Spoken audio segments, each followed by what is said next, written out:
This is a special edition of Primetime Thursday. Good evening, I'm Peter Jennings. The program you are about to see comes on the heels of yesterday's massive raid against an international drug ring smuggling millions of doses of ecstasy into the country. More than 100 arrests were made in the U.S. and Canada. Our program is about this drug, ecstasy, which the government has been unable to control. You know, when I think about it, that first time, it was like 2.5 hours of complete and utter rest. Rest from worry, rest from anxiety. You can walk up to perfect strangers and have a conversation with them like you've known them your entire life. You smile at people and they smile back. Like, you just feel like part of something, like everyone loves you and you love everyone else. My 19th birthday party, I had like 15 of my closest friends, and we all did it, and we all just sat in a room and just bonded, and everybody like opened up and shared and gave massages to each other, and it was still, if I look back, probably the best birthday I've ever had.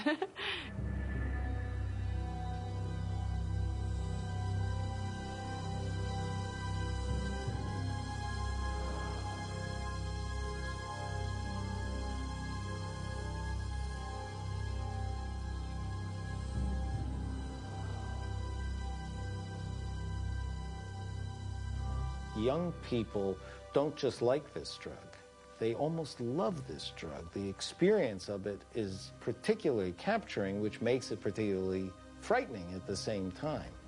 When you're having a good time with chemistry, you tend to forget about the possibility it's going to turn on you and cause some real problems for you.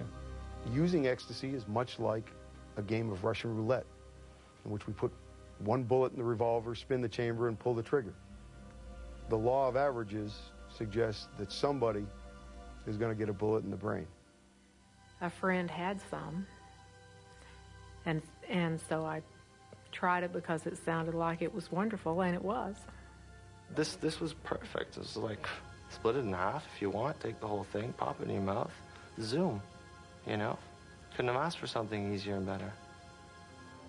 This drug may be one of the hardest drugs to effectively prohibit, because it seems to create lots of satisfied customers and a relatively small number of unhappy customers.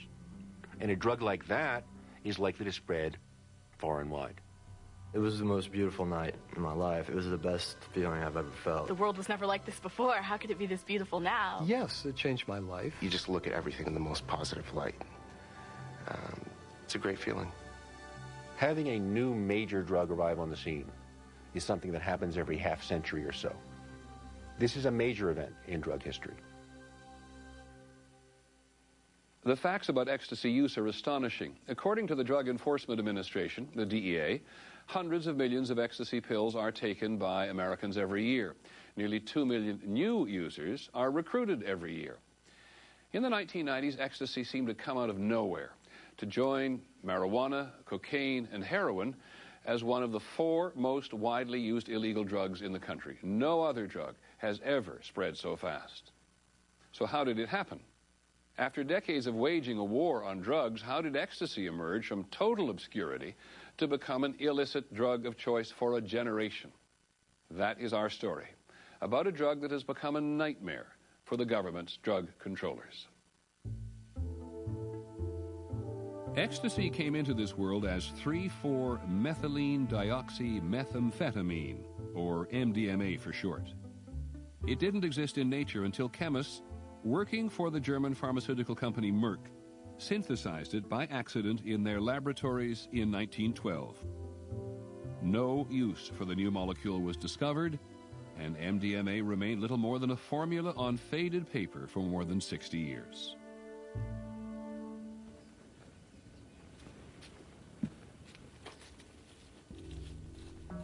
It was the scientific quest of this man, Alexander Shulgin, that rescued MDMA from obscurity. I've always been interested in psychopharmacology. How much could I use my skill at creating new compounds that are psychoactive? How many could I make that would be different? In 1966, Shulgin quit his job as a chemist for Dow Chemical to devote himself entirely to the study of psychoactive drugs, drugs that alter the mind. What I'm searching for are materials that could open up ways of understanding how the mind works. And each of these materials was a tool, a research tool, with the different colors and different shades and opening up different parts of the mind. MDMA is one of these. In 1976, in his laboratory near Berkeley, California, Shulgin synthesized MDMA, which was not illegal at the time, and tested it on himself. I saw it as almost like an intoxicant. I could see where I could have gotten really into the knack of using it, except my search was not being pleasurably turned on. My search was finding new things. Shulgin called it window, because he thought this was like looking through a window of the world at the world the way it really is, that we have covered over by our habits and so on. And as we remove those barriers, we see it in utter clarity. And that's what MDMA does. It melts, dissolves away those barriers. We see the world as it really is. It's a marvelous experience. I highly recommend it. MDMA is one of hundreds of mind-altering compounds that Shulgin has synthesized and tested. In books and papers, he has published the formulas and the effects of each. His critics argue that Shulgin is simply providing a roadmap for drug abuse. I believe that every single thing that is known about a drug, good and bad, should be available to everyone who's considering using that drug. One person Shulgin thought should try MDMA was his friend Leo Zeff. Zeff was one of the leaders in an underground community of psychotherapists that was treating patients with LSD and other psychedelic drugs. Leo thought MDMA was absolutely outstanding, just almost unbelievable. He went on a campaign and introduced MDMA to therapists all over the country and even going to Europe. He told me that he'd introduced about 150 therapists to MDMA and how to use it properly.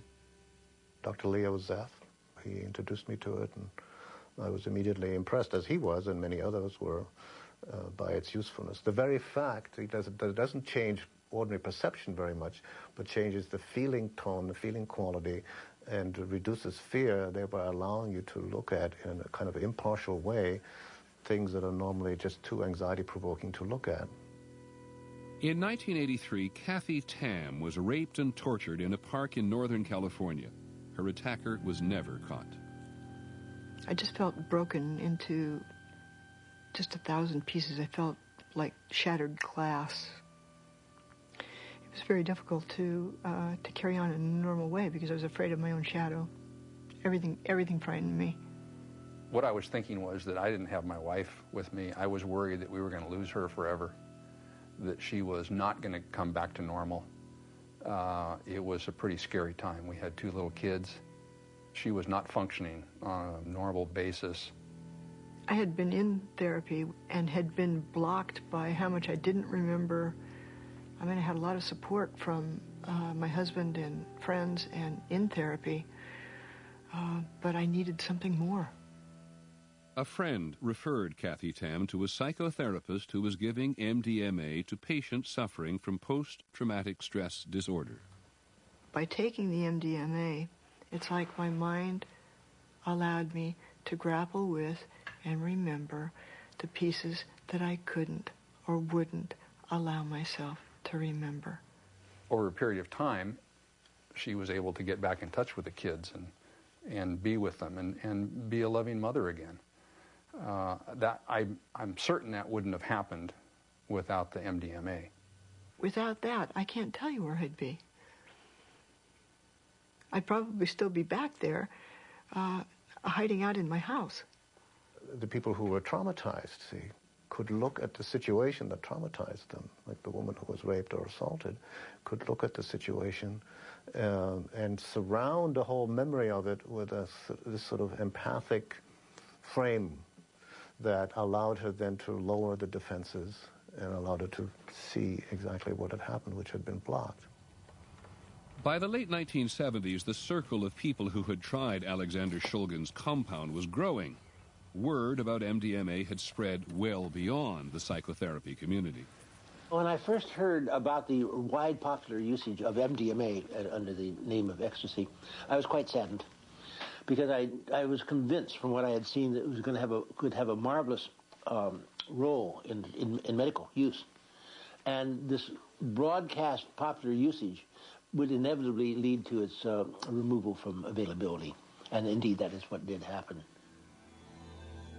It was this man, more than anyone else, who saw the mass appeal of Shulgin's compound. Michael Clegg had spent 14 years studying for the priesthood. I had my whole life wanted to know the thoughts of God.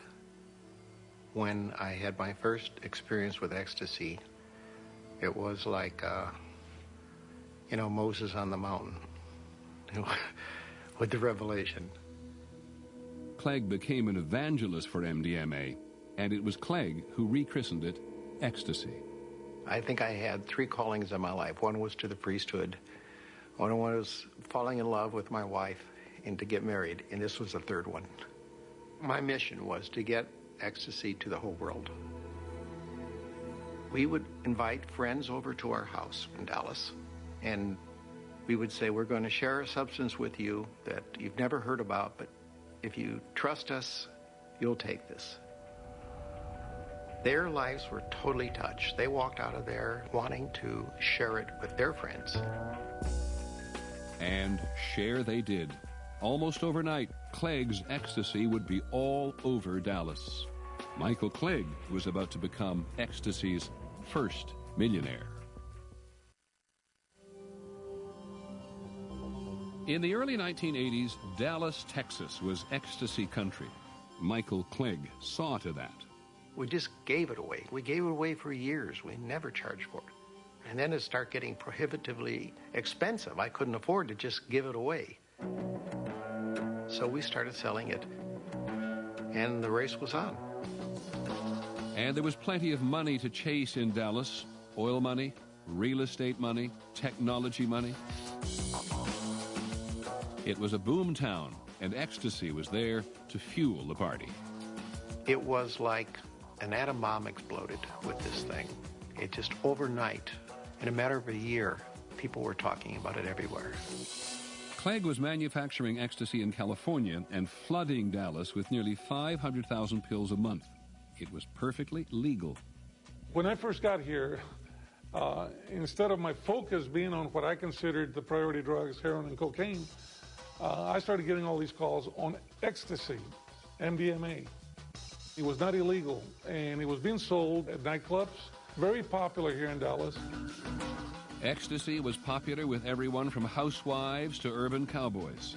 At Southern Methodist University, it was the party drug of choice. And nowhere was ecstasy use more rampant than in Dallas nightclubs. This is the start. It was not uncommon for you to show up at the Stark and find your parents' friends higher than you were. Eventually, I think the only people I didn't see at the Stark were my parents. They were hearing music they couldn't hear anywhere else. They were in a great room, 10,000 feet or 20,000 feet of black marble. And they had this new drug, which made you want to dance. I think that a lot of it had to do with the fact that it was legal, that everybody was able to be open about it. It's Stark. Everything flowed, everybody flowed. There were no borders. And apparently no limit to the demand in Dallas. It was big business. Never in the entire time we produced it did the supply ever catch up to the demand. I mean, it was just had its own life. It was doing its own thing, and we could just barely hang on. The fact of the matter is that you had the, shall I say, the CEO of the drug market, or of ecstasy, living here in Dallas, and he built a clientele that made him a very, very wealthy person. And as long as the drug was not illegal and people were asking for it, our hands were tied. Well, guess what? We've got another drug. It is synthetic, and it makes you love everybody. It's called ecstasy. Now, who doesn't want to take ecstasy? Phil, the drug has been around for several years, but what we've seen in the last couple of years is an escalation of the availability. What are you concerned about? A lot of young kids bouncing around? Precisely. The other thing is when we apprehend these people, they can be dealt with. At the present time, it's not against the law. So you can't apprehend them now? We cannot. But you really want to, don't you? I think it's important. This whole thing is pitched as a self-development type of experience. Get in touch with nature. Get in touch with the universe. Get in touch with your mother. Get in touch with everybody. You know, it's a big touchy-feely type of experience that they describe. Well, because, of course, this has appeal. I mean, this is clever advertising. Diana Watson is a cancer patient, so? That's true. And you took it not because you thought it would help your cancer, but I assume to improve your own emotional condition. That's right. I was diagnosed to have terminal cancer a few months ago. And naturally, there's a lot of fear and anger and pain, emotional pain that surrounds something like that. It has allowed me to open up and have communication with my family that I have never been able to have before. And there was virtually no social problems caused by MDMA when they moved to make it illegal. The problem was that people were using the drug without problem. And not only were people using the drug without problem, but these people were not your stereotypical drug users. How often do you take it? You'll pardon me. Sure. I've only taken it once. I don't find... The kind of people that were using MDMA were perceived of as a threat by the DEA to the whole idea of drug prohibition and that these drugs were somehow inherently, fundamentally dangerous. This morning, the Drug Enforcement Administration is announcing its intention to place the drug known as MDMA, or by the street name Ecstasy, under emergency controls in Schedule 1. On May the 31st, 1985, Gene Hayslip, citing evidence that a related drug caused brain damage in rats, used his emergency powers to place ecstasy alongside heroin, LSD, and marijuana as a Schedule 1 drug. A drug the government says has a high potential for abuse and no accepted medical use. This control will impose criminal penalties for both unauthorized manufacture and distribution of up to 15 years. In Dallas, hidden Federal Drug Enforcement Agency cameras were rolling for the first designer drug bust following an emergency ban on the substance known as ecstasy. Dallas police and federal drug agents seized a total of 4,000 tablets with an estimated street value of $100,000. In cooperation with the Dallas Police Department, we have been able to at least neutralize some of the distributors here in the Dallas Metroplex. I would love to have seen some form of control on it, like, you know, a doctor's prescription or only through a psychologist. I mean, that I would like to have seen. But just to say no one can ever take this again, ever, ever, under any circumstances, is sad when you believe in it so much. Michael Clegg's dream faded in Dallas. The DEA had made MDMA illegal. But for ecstasy, the party was far from over.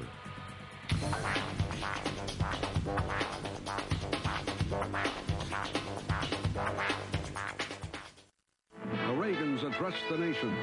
Reporting from ABC News headquarters in New York, Peter Jennings.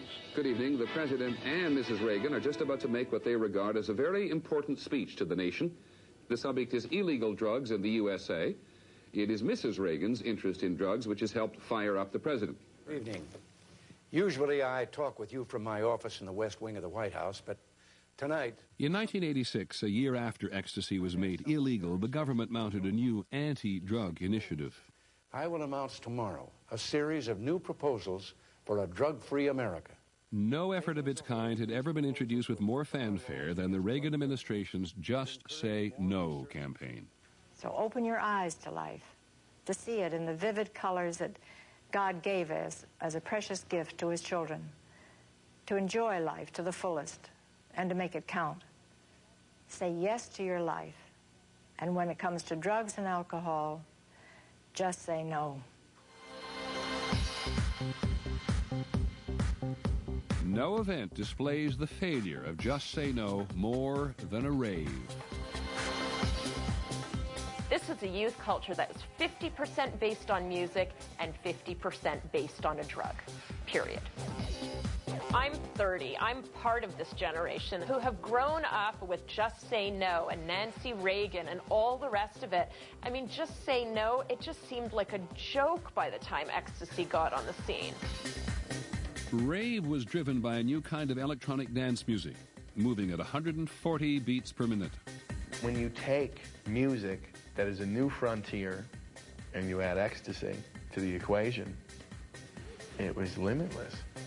Repetitive, electronic music sounds wonderful on Ecstasy. The drug combines the effects of amphetamine, speed, with those of a mild psychedelic.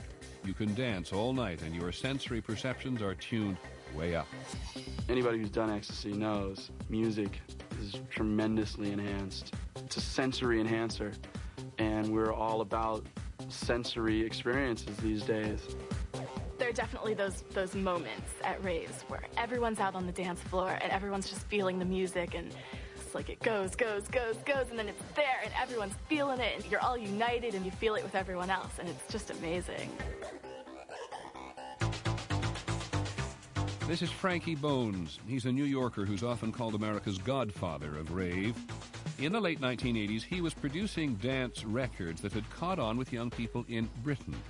If you were hip in 88, 89, and you were from the UK just starting out as a DJ, you played American records. So I'd have on the dance charts 5 or 6 records in the charts at a time. It was crazy. In 1989, Ecstasy had become wildly popular in Britain. It had all but disappeared in the United States. But criminal organizations were now manufacturing it in Europe. Millions of British youth were taking ecstasy and listening to American dance music at huge underground parties they christened raves. I get a phone call, do you want to come play a party for 5,000 people in London? I'm thinking, 5,000 people, this is insane. Let's go. We didn't get up on stage till the sun started coming up, and it was like 25,000 people at this party. I've never seen, it was just a sea of people. It was a sea of people on ecstasy. I remember being on the plane, and these 25,000 people are inside my head dancing around, and I'm like, how the hell could I ever even begin to recreate what I just experienced?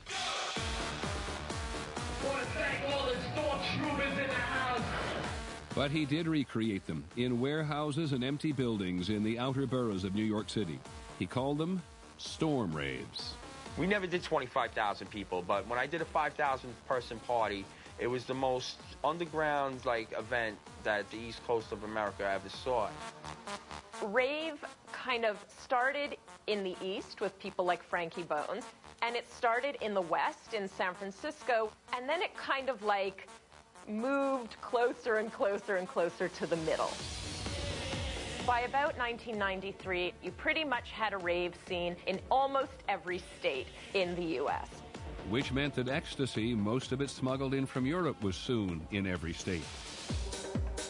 From the late 1980s to the mid-1990s, millions of people were introduced to ecstasy. They called it the hug drug. It was fantastic. I mean, everyone was just positive and friendly towards each other. Really quite a world I'd never seen before. It's an experience with substance where there's intimacy and connection beyond what you have in normal daily life. People who I never thought I would click with, I click with. People who I would normally not go up to and probably talk to, I talk to. Just Say No didn't begin to deter this group. This was a growing youth movement that combined dance and drugs and managed to exist for almost a decade with virtually no government response. The first time I came across ecstasy was in August of 1995. And ecstasy back then wasn't even on the DEA radar. This was something totally new and something totally different. We actually had to educate ourselves and educate our managers and supervisors. Drug controllers had never seen anything like ecstasy. Positive word of mouth pushed the drug far beyond the confines of the rave scene. In the late 1990s, illegal traffic in the drug exploded. When I first started prosecuting ecstasy cases, 10,000 pills was considered to be a huge amount of that drug, of the ecstasy drug. Now, that's a drop in the bucket. Couriers bring in 30,000 pills at a time. Organizations bring in hundreds of thousands of pills. The leaders of these organizations are charged with smuggling millions of pills, and it almost seems like each one outdoes the next. If we're seizing millions of dosage units at a time and we're seeing ecstasy being used all over the country, I have to believe, and my assessment is, that the abuse of ecstasy is rampant throughout the country. Well, here's the troubling reality that the DEA now faces. Making ecstasy illegal did little to halt its spread. And in the last 10 years, the government has been trying to convince the millions of Americans who use it, and the millions who might, that they are putting themselves at risk. It is a myth that ecstasy is a benign, fun drug. This is not a benign, fun drug. Even occasional use or single use is like playing Russian roulette with your own brain. In the late 1990s, Dr. Alan Leshner, as head of the National Institute on Drug Abuse, or NIDA, led the government's eventual response to ecstasy. There's no question that for some people, even a single use of ecstasy is going to be extremely dangerous. My observation is that this drug has been particularly glorified in many different venues. Certainly in the youth culture, it's treated as the hug drug, the love drug. It has all kinds of qualities to it. And in the course of that glorification, advocates for the drug have downplayed the risks associated to it. The risks are real.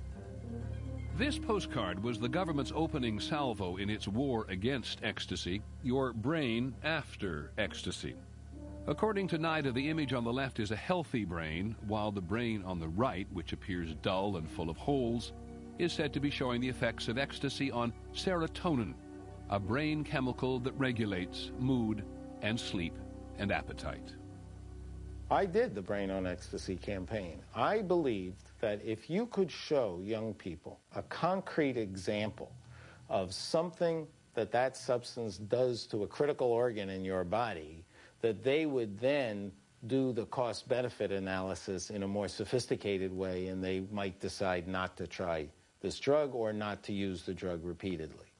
Anything that damages the structure of the brain or the central nervous system has to be viewed and used with extreme caution. This is Dr. George Ricarte, the scientist whose work the government has cited repeatedly in its campaign against ecstasy.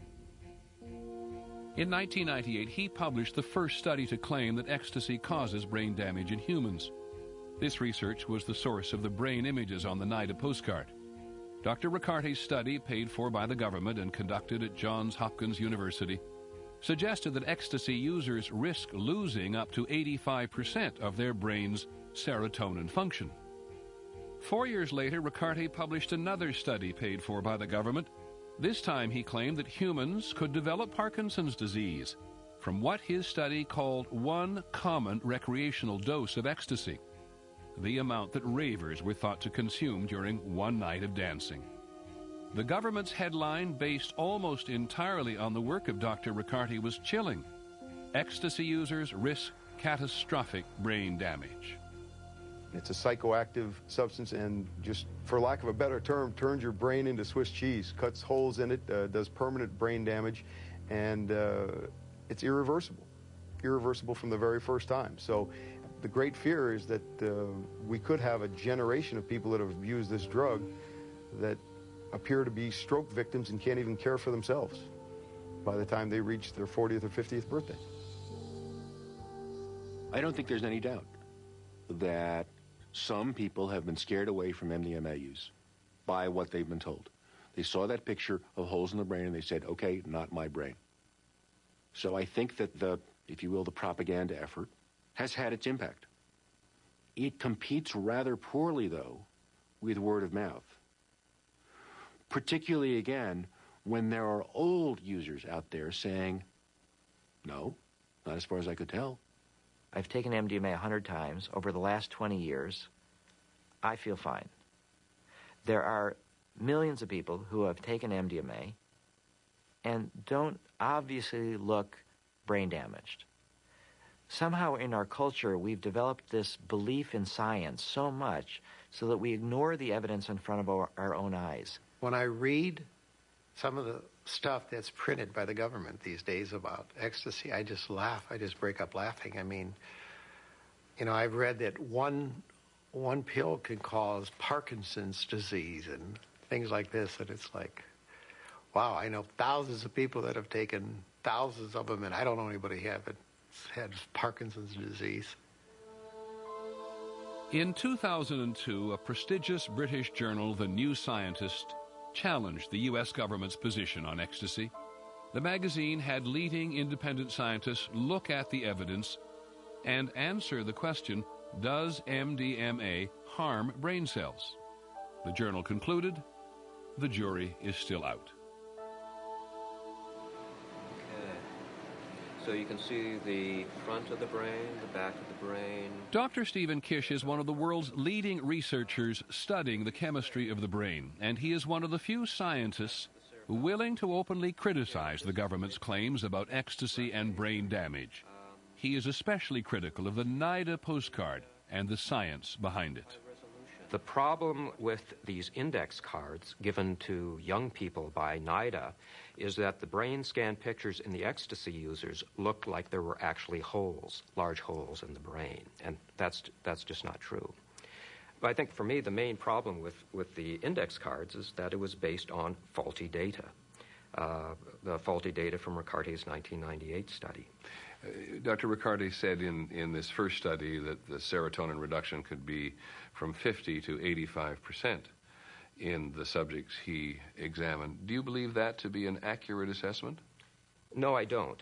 Something, in my opinion, went very wrong in his brain scan study, something in the measurement procedure.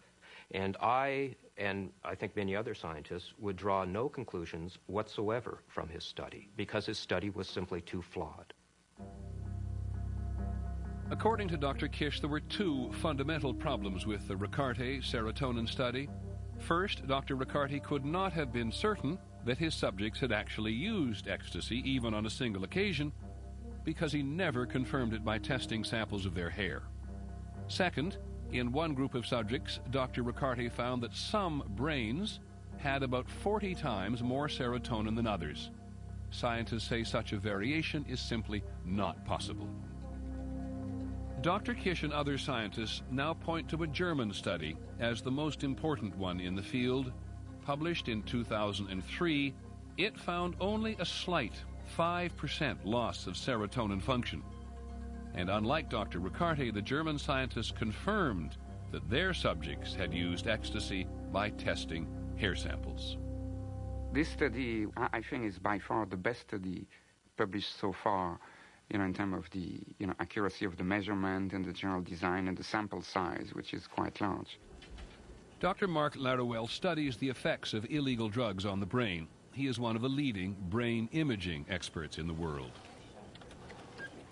The German study showed that in people who had used ecstasy, but who had stopped taking ecstasy for at least 2 or 3 months, normal serotonin function was found. So this study suggests that there is indeed a reduction in serotonin function in subjects that are using ecstasy, but that reduction might be reversible after 2 or 3 months of abstinence. So the German study suggests that the U.S. government's claim that ecstasy causes devastating, irreversible brain damage was a dramatic exaggeration of the risk. Ricarte published a finding indicating a massive, almost a near total in some brain areas, 50 to 85%, a massive loss of the serotonin marker. And the Germans, instead of finding this massive loss, they reported just the slightest 4 to 5% change. But still, I would suggest that the public should hold off on final judgment on this question. We only have one study, the German study, that we put some faith in. I would like to see the German results replicated. But if I hear you correctly on the first Ricarte study, you just think it's plain bad science. Yes. But you'd have to ask Ricarte why did he make those statements? ABC News did ask Dr. Ricarte many times for a television interview to discuss his work, and he never responded to our requests. And remember Dr. Riccardi's 2002 study, the one that claimed humans could develop Parkinson's disease from one common recreational dose of ecstasy? This dire warning was based on experiments performed on monkeys, injected with what Dr. Riccardi claimed was ecstasy. Other items in the national news tonight. One of the country's leading researchers into the effects of the drug ecstasy has admitted a major flaw in his research. Dr. George Riccardi of Johns Hopkins University has retracted a study published last year which claimed that a single night of using ecstasy can cause serious brain damage and even Parkinson's disease. Dr. Riccardi admitted he mistakenly gave methamphetamine, a far more toxic substance than ecstasy, to the monkeys he used in the study.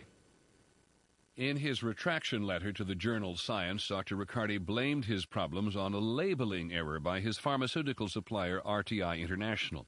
The company has rejected the doctor's story, saying it found no evidence of a labeling error. Young people don't believe, many of them, that MDMA causes holes in your brains, will profoundly inhibit your ability to be a student, or reduce your capacity for emotional expression, because they don't see that directly. So I think that that kind of exaggeration of risk is harmful in and of itself, more so even than the drugs, because it causes people to believe nothing that they're told. The government-funded studies, they seem to be funding studies that are guaranteed to find something wrong with it. I mean, I just don't trust them. I'll tell you what, I think the government loses credibility every time they lie about the drug. Every time I hear something which is patently untrue about the drug, it just makes me think, well, they're going to lie about everything. There's a very, very heavy cost to the process of devaluing information that comes from the government. Lincoln was right. Public trust in government is a precious resource. And there's a question about how much of it we want to squander on telling kids not to use drugs. If the government took a more honest approach and was more respectful of people's intelligences, I think they would actually build credibility instead of just derision. We said at the beginning of this program that ecstasy is a nightmare for the government's drug controllers, and in part it is a nightmare of their own making. The government has been determined to stop the spread of ecstasy by making dramatic claims about brain damage that are exaggerated and unconvincing, and the ecstasy users we talk to are simply not listening. This year, if current trends continue, 1.8 million Americans will try ecstasy for the first time. Only marijuana will attract more first-timers. And the government's message is still, just say no. Autopsy report. Case number 00-. The body is said to be well-developed, well-nourished adult Caucasian female. The latest campaign against ecstasy is now focused on the tragic fact that people have died from taking the drug. Pericardial surfaces of the 280-gram heart are... But even a former director of the National Institute on Drug Abuse describes the risk of death as minimal. Do you believe that pure ecstasy can cause people to die? I think that there are some individuals who are especially vulnerable to this drug, and it will kill them. Are there a lot? I don't believe that there are a lot. A New York medical examiner looked at the role that ecstasy played in unnatural and accidental deaths in New York City. I reviewed all of the deaths that occurred about over a 3-year period that were reported to the medical examiner's office and underwent autopsy. That included about a total of 19,000 deaths. Of those 19,000 deaths, I found 22 had ecstasy in their system, and 2 of those died from ecstasy and ecstasy only. There are probably prescription medications that people die from more frequently than MDMA. 2 deaths during a period when, according to the DEA, New Yorkers used about 110 million doses of ecstasy. Ecstasy users know from their own experience that the risk of sudden death is minuscule. Overstating this risk is not going to stop them from taking the drug. But there are risks that many ecstasy users do understand. Ecstasy is a street drug. When ecstasy was made illegal, criminals got involved. And to maximize profits, dealers often mix ecstasy with cheaper, more dangerous substances. We've seen all different kinds of fake ecstasy pills, pills that are made out of speed, pills laced with heroin, with PCP, with really anything imaginable. And it's a little pill, and it looks like a little pill, but it doesn't come out of a bottle that's sealed in a drugstore. There could be anything in that pill. And no one can claim that even pure ecstasy is safe, especially when it is taken at places like a rave or a nightclub. This drug does elevate body temperature, especially in an environment like a rave where there's a lot of people compacted in a small area and the temperatures are hot. The ecstasy interferes with the body's ability to adjust to surrounding temperature, and so you get hyperthermia. This dangerous condition resulting from severe overheating and dehydration can usually be controlled with water and rest. But a small number of users do say they have become deeply dependent on the drug. It's addicting. It's very addicting because there's nothing that feels like that. Once you're off of it, you're depressed. When I'm on ecstasy, I feel like, oh my God, I love this feeling. I never want it to leave me. So you just start taking more pills. It's just a downward spiral. It may be good for the moment, but the after effects aren't worth it. They're not even close to worth it. It's your life, man. You know? Your life. But the bottom line for many users is that ecstasy is not heroin, and it is not cocaine or crack cocaine. And many people simply believe that ecstasy, MDMA, is powerfully beneficial. I've never heard anybody say to me, methamphetamine improved my life.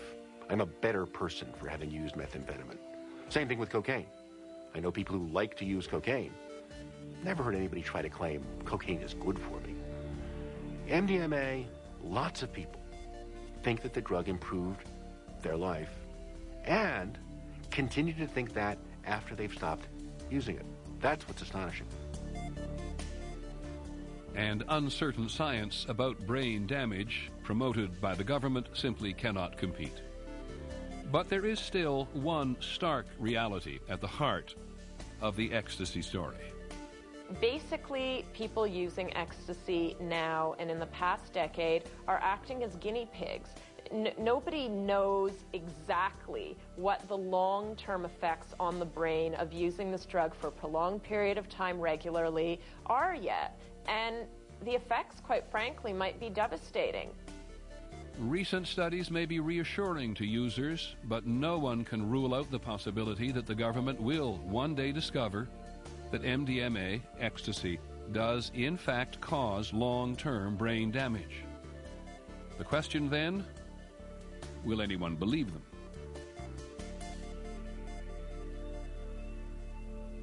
Thank you for joining us. I'm Peter Jennings. Good night.